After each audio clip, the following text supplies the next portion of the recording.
வணக்கம் மகளே. இது நேத்து நடந்த சம்பவம் தாங்க. தோழரான சாதிக் அலி நேத்து அவருடைய வாழ்க்கையில் நடந்த ஒரு சம்பவத்தை தன்னுடைய ஃபேஸ்புக் பக்கத்தில் ஷேர் பண்ணியிருக்காரு. என் பொண்டாட்டிக்கிட்ட நான் திட்டு வாங்கினாலும் பரவாயில்ல, நான் இப்படி ஒரு நல்ல காரியம் செஞ்சிருக்கேன் அப்படின்னு சொல்லிட்டு அவர் தோழரான சாதிக் அலி தன்னுடைய ஃபேஸ்புக் பக்கத்தில் ஷேர் பண்ணியிருக்காரு. அப்படி என்ன செஞ்சாரு அப்படிங்கிறத பற்றி தான் முழு விவரத்தை தான் நாம் இந்த வீடியோவில் பார்க்க போகிறோம். வாங்க வீடியோக்குள்ளே போகலாம்.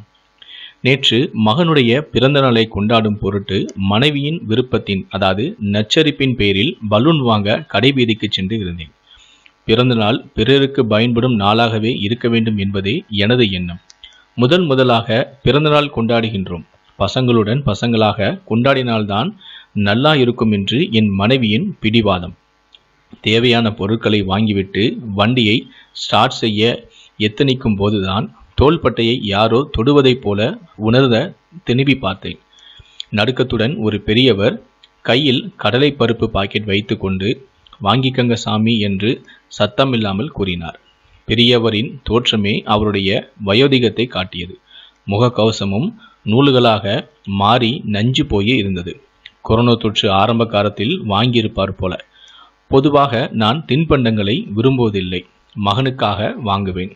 அதுவும் குடிசை தொழில் செய்யும் பெரியவர் 15 நாளுக்கு ஒரு தடவை வீட்டுக்கே வந்து கொடுத்துவிட்டு போவார்.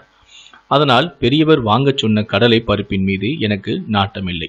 வேண்டாம் ஐயா என்று சொல்லி வண்டியை கிளப்ப எத்தனைக்கும் வேளையில்தான் ஒரு டீ தண்ணிக்காவது வாங்கிக்கோங்க சாமி, பசிக்காவது அடங்குவது என்று சொன்னவுடன் வண்டியை நான் நிறுத்திவிட்டேன். பசி என்ற சொன்னவுடனே அடுத்த நிமிடம் என்ன வீராப்பு எல்லாம் தவிடுபொடியாகி விட்டது. மாலை நேரமாக இருந்ததால் அந்த பகுதியில் ஹோட்டல் எதுவும் இல்லை. டீ சாப்பிட்றீங்களா ஐயா என்று கேட்டவுடனே வேகமாக தலையாட்டினார். அருகிலிருந்த டீ கடையில் சூடாக வடை போட்டு கொண்டு இருந்தார்கள். 4 வடையும் ஒரு பன்னும் வாங்கி கொடுத்துவிட்டு எனக்கும் அவருக்கும் டீயும் ஆர்டர் செய்தேன். பெரியவர் எனக்கு முன்பாகவே அந்த வடையையும் பன்னையும் சாப்பிட்டுவிட்டு டீயையும் குடித்தும் விட்டார். குடிசை தொழில் செய்யும் பெரியவர் 15 நாளுக்கு ஒரு தடவை வீட்டுக்கு வந்து தேவையான தின்பண்டங்களை கொடுத்துவிட்டு போனாலும் அந்த பெரியவரை பார்க்கும்போது எனக்கு வாங்கணும் என்று தோணியது. மனைவி திட்டினாலும் பரவாயில்லை என்று என் மனதுக்குள் தோணியது. அதனால் கடலை பருப்பு பாக்கெட் எவ்வளவு என கேட்டேன். ஒரு பாக்கெட் 10 ரூபாய் சாமி என்றும் சொன்னார். அதில் 5 பாக்கெட் கடலை பருப்புகளையும் வாங்கி கொண்டேன். காலையில் கஞ்சி குடிச்சு விட்டு கிளம்பினேன். இதுவரைக்கும் 4 பொட்டலங்கம் தான் விற்று இருக்கு. மனைவிக்கு வேற மாத்திரை வாங்கணும் என்று சொல்லிய பெரியவரிடம் கடலை பருப்புக்கான காசுடன் கூடுதலாக 50 ரூபாயும் கொடுத்தேன். அந்த நேரம் அவர் பார்த்த பார்வையும் அவர் முகத்தில் தெரிந்த சந்தோஷமும் என்னை திக்குமுக்காக செய்ய வைத்தது விட்டது. உடைந்து போகும் பலூனையை நான் காசு கொடுத்துதானே வாங்கினேன். சின்ன செய்கையால் பெரியவரின் மனதை உடையாமல் செய்தது மனநிறைவு எனக்கு கொடுத்தது.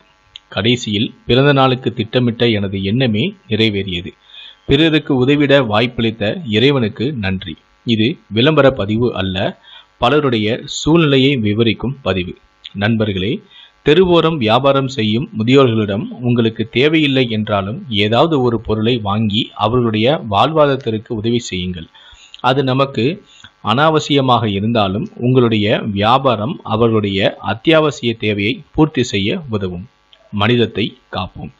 இந்த வீடியோவை பற்றி உங்களுடைய கருத்துக்கள் என்ன அப்படிங்கிறத மறக்காம பதிவு பண்ணுங்க.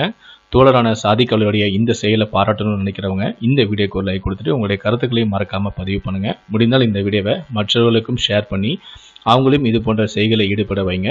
மேலும் இது போல பல வீடியோக்கள் பார்க்கணும்னு நினைச்சீங்கன்னா மறக்காம சேனலை சப்ஸ்கிரைப் பண்ணுங்க. கூடவே அந்த பெல் சிம்பலையும் மறக்காம கிளிக் பண்ணுங்க.